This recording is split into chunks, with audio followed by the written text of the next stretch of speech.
नेपाल प्रज्ञा प्रतिष्ठानको 66औं वार्षिक उत्सव कार्यक्रमका अध्यक्ष तथा प्रज्ञा प्रतिष्ठानका कुलपतिज्यू, विशिष्ट अतिथिका रूपमा उपस्थित माननीय मन्त्री सुदन किरातीज्यू,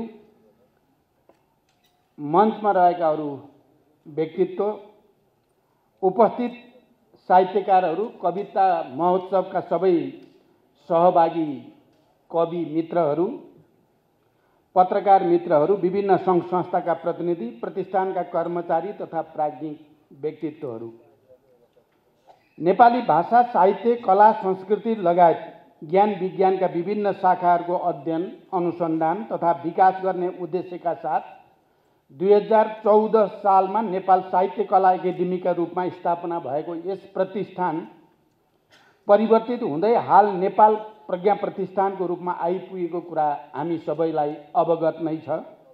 62-63 को जनक्रान्ति पश्चात साबिकको नेपाल राजकीय प्रज्ञा प्रतिष्ठानबाट ललित कला सङ्गीत नाट्य विद्यालय छुट्टै प्रतिष्ठानका रूपमा गठन गरिएकोले नेपाल प्रज्ञा प्रतिष्ठानले भाषा, साहित्य, संस्कृति, दर्शन र सामाजिक शास्त्रका क्षेत्रमा अध्ययन, अनुसन्धान र प्रकाशनका काम गर्दै आइरहेको कुरा पनि हामी सबैलाई अवगत नै छ। जनयुद्धको जगमा भएको 62-63 को जनआन्दोलन र त्यसबाट निर्मित नेपालको संविधान 2072 को मर्म र भावना अनुरूप नेपालमा बोलिने सबै भाषा र तिनका साहित्य, संस्कृति अनि ज्ञानका विभिन्न शाखालाई प्रवर्धन र विकास गर्दै अघि बढ्नु वर्तमान प्रज्ञा प्रतिष्ठानको दायित्व र कर्तव्य पनि हो। नेपालका कतिपय उन्नत सांस्कृतिक परम्परा, यहाँको माटोमा सृजित र विकसित ज्ञान तथा साहित्य कलालाई, साहित्य चिन्तनलाई पछिल्लो समयमा विकास भएका आधुनिक ज्ञान र चिन्तनका सापेक्षतामा विकास गर्दै अघि बढ्न सकेमा मात्र हामीले अपेक्षित सफलता हासिल गर्न सक्नेछौँ। अबको सिर्जना, अबको अनुसन्धान केवल परम्परा धान्नेमा मात्र सीमित हुनु हुँदैन। यथास्थितिवादी सौन्दर्य चेतनाले मात्रै अब पुग्ने स्थिति पनि छैन। आज नेपाली समाजको सामाजिक संरचना र राजनीतिक व्यवस्थामा परिवर्तन आएको छ। सामाजिक संरचना र राजनीतिक व्यवस्थामा भएको परिवर्तनलाई संस्थागत गर्न सोही अनुसारको सांस्कृतिक रूपान्तरणको अभियान अगाडि आउन जरुरी छ।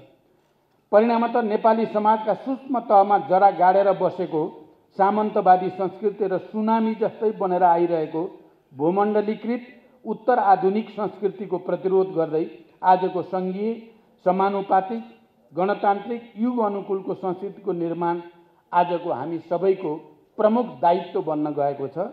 आजको यही युगीन आवश्यकतालाई सम्बोधन गर्न नेपाल सरकारले नयाँ प्रज्ञा परिषद तथा प्राज्ञ सभाको गठन गरेको छ। आजको युगीन दायित्वलाई आत्मसात गर्दै उत्पादनमूलक राष्ट्रिय अर्थव्यवस्थाको विकास गरेर नेपाल राज्यले लिएको समाजवाद उन्मुख व्यवस्थाको लक्ष्य पूरा गर्न आवश्यक पर्ने श्रमको सम्मानमा आधारित अन्तर्वस्तु र सौन्दर्य शास्त्रको निर्माण गर्ने, साहित्य र संस्कृति निर्माण गर्ने काम यस प्रतिष्ठानले सफलतापूर्वक सम्पन्न गर्नेछ भन्ने मैले विश्वास लिएको छु। यहाँ आज यो नेपाल प्रज्ञा प्रतिष्ठानको 66औं वार्षिक उत्सवको तथा राष्ट्रिय कविता महोत्सव 2080 को उद्घाटन गर्दै गर्दा मैले केही न केही यसमा नयाँपनको महसुस गरेको छु। प्रज्ञा प्रतिष्ठानको वर्तमान नेतृत्वका तर्फबाट सरकार समक्ष आएका नयाँ र सृजनात्मक प्रस्तावहरूप्रति सरकार सकारात्मक छ। त्यसप्रति सरकारको तर्फबाट आवश्यक पहल पनि भइरहेको कुरा म यहाँहरूलाई जानकारी गराउन चाहन्छु। प्रतिष्ठानको वर्तमान नेतृत्वले नेपालको मौलिक इतिहासको खोजी गर्ने, नेपालमा बोलिने मातृभाषाको संरक्षण र सम्वर्धनमा जोड दिने, नेपालको परिवर्तनको सौन्दर्य, श्रमजीवी वर्गको सौन्दर्य र सृजनामा जोड दिने कुराप्रति सचेत रहेको बुझेको छु। त्यसमा सरकारको भरपूर सहयोग रहने विश्वास पनि म दिलाउन चाहन्छु। मैले थाहा पाएँ 22 सालदेखि सुरु भएको कविता महोत्सवमा यस पटकदेखि बहुभाषी सहभागिता कविता समावेश गरिएको थाहा पाएको छु। मलाई धेरै खुसी लागेको छ र म नेतृत्व र पदाधिकारीहरूलाई विशेष धन्यवाद भन्न चाहन्छु। कविहरूले यसपटक यो दशकमै सबभन्दा बढी कविता वाचन गर्ने सहभागी भएको थाहा पाउँदा मलाई थप ऊर्जा प्राप्त भएको महसुस हुन्छ।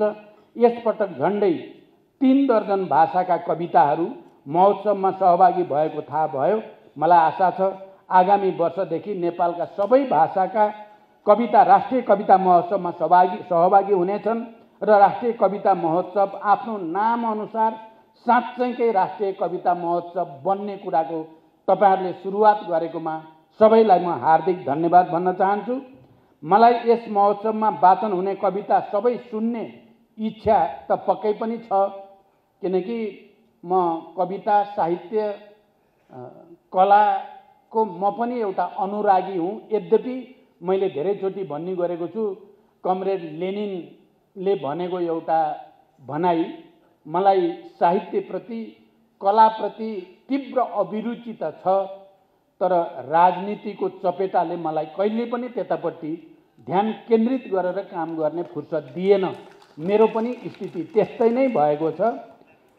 तैपनि मलाई कुलपतिजीले 2टा कविता त सुनिदिन पर्यो भन्नुभएको हुनाले म 2टा कविता सुनेर मात्रै जाने विचार गरेको छु। वाचनका लागि छनौटमा परेका र पुरस्कृत हुने कविहरूलाई म अग्रिम बधाई दिन चाहन्छु र वाचनका लागि छनौटमा नपरे पनि कविता महोत्सवमा सहभागिता जनाउने सबै कविहरूलाई पनि म प्रगतिको कामना गर्दछु। अन्त्यमा नेपाल प्रज्ञा प्रतिष्ठानको 66औं वार्षिक उत्सवका अवसरमा आयोजित खेलकुद, हाजिरी जवाब लगायतका प्रतियोगितामा पुरस्कृत हुने प्रज्ञा प्रतिष्ठानहरूका कर्मचारी, उत्कृष्ट रूपमा पुरस्कृत हुने कर्मचारीलाई बधाई भन्न चाहन्छु। नेपालका भाषा, साहित्य, संस्कृति, दर्शन र समाजशास्त्रको संरक्षण, सम्वर्धन र विकासको गहन अभिभारा बोकेका देशका गरिमामय संस्था नेपाल प्रज्ञा प्रतिष्ठानको 66औं वार्षिक उत्सव प्रतिष्ठान यससँग सम्बन्धित सबैमा हार्दिक शुभकामना व्यक्त गर्दै बिदा हुन्छु। धन्यवाद। अभिवादन।